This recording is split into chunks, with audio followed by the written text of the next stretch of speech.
Game of Thrones എന്ന super hit English series കണ്ടവരാരും ഒരിക്കലും മറക്കാത്ത കഥാപാത്രമാണ് ഡെനേറിയസ് ടാർഗേറിയൻ അല്ലെങ്കിൽ ഡ്രാഗൺ ക്യൂൻ്റേത്.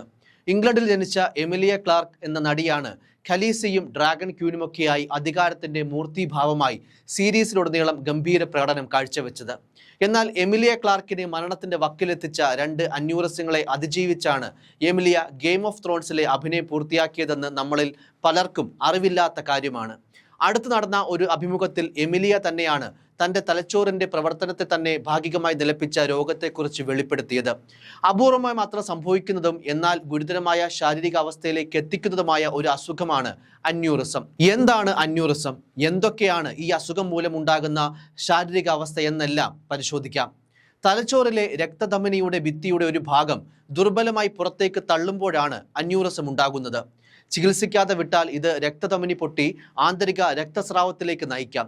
രക്തത്തിൽ ക്ലോട്ട് ഉണ്ടായി രക്തധമനിക്കുള്ളിലെ രക്തപ്രവാഹത്തെ തടസ്സപ്പെടുത്താനും അന്യൂറിസം കാരണമാകും. ജീവൻ തന്നെ അപകടത്തിലാക്കാവുന്ന ഒരവസ്ഥയാണിത്. 2011 വ്യായാമത്തിനിടെയാണ് എമിലിയയ്ക്ക് ആദ്യമായി അന്യൂറിസം ഉണ്ടായത്. വ്യായാമത്തിനിടെ പെട്ടെന്ന് തല ചുറ്റി വീഴുകയായിരുന്നു.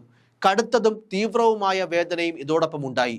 അന്യൂറിസം മൂലം തലച്ചോറിനും അതിനെ ചുറ്റിയുള്ള ആവരണത്തിനുമിടയിൽ രക്തം തളം കെട്ടി നിൽക്കുന്ന സബ് അരക്നോയിഡ് ഹെമറേജ് ആണ് പ്രശ്നമെന്ന് ഡോക്ടർമാർ കണ്ടെത്തി. മാത്രമല്ല, ശസ്ത്രക്രിയയെ തുടർന്ന് സംസാരശേഷി നഷ്ടമാകുന്ന അഫേസിയ എന്ന അവസ്ഥയും എമിലിയ നേരിട്ടു. തൻ്റെ അഭിനയ ജീവിതം തന്നെ അവസാനിച്ചു എന്ന് എമിലിയയ്ക്ക് തോന്നിയ നാളുകളായിരുന്നു അത് എന്ന് നടി തന്നെ പറഞ്ഞിട്ടുണ്ട്.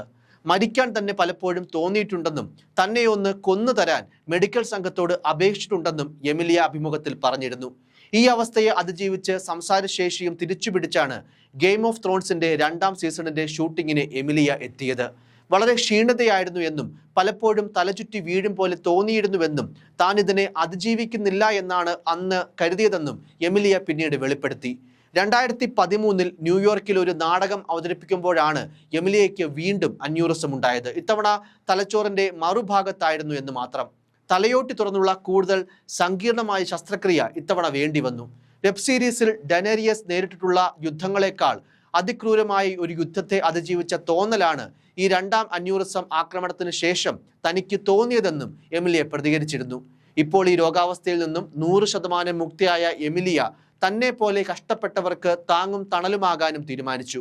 തലയ്ക്ക് പരിക്കും പക്ഷാഘാതവും ഒക്കെ വരുന്ന വ്യക്തികളെ ജീവിതത്തിലേക്ക് തിരികെ കൊണ്ടുവരുന്ന ഒരു ചാരിറ്റി സ്ഥാപനത്തിനും എമിലിയ തുടക്കം കുറിച്ചു കഴിഞ്ഞു. സെറിബ്രൽ അന്യൂറിസം പൊതുവെ സ്ത്രീകൾക്കും അയോർട്ടിക് അന്യൂറിസം പുരുഷന്മാർക്കുമാണ് സാധാരണയായി കണ്ടുവരാറുള്ളത്.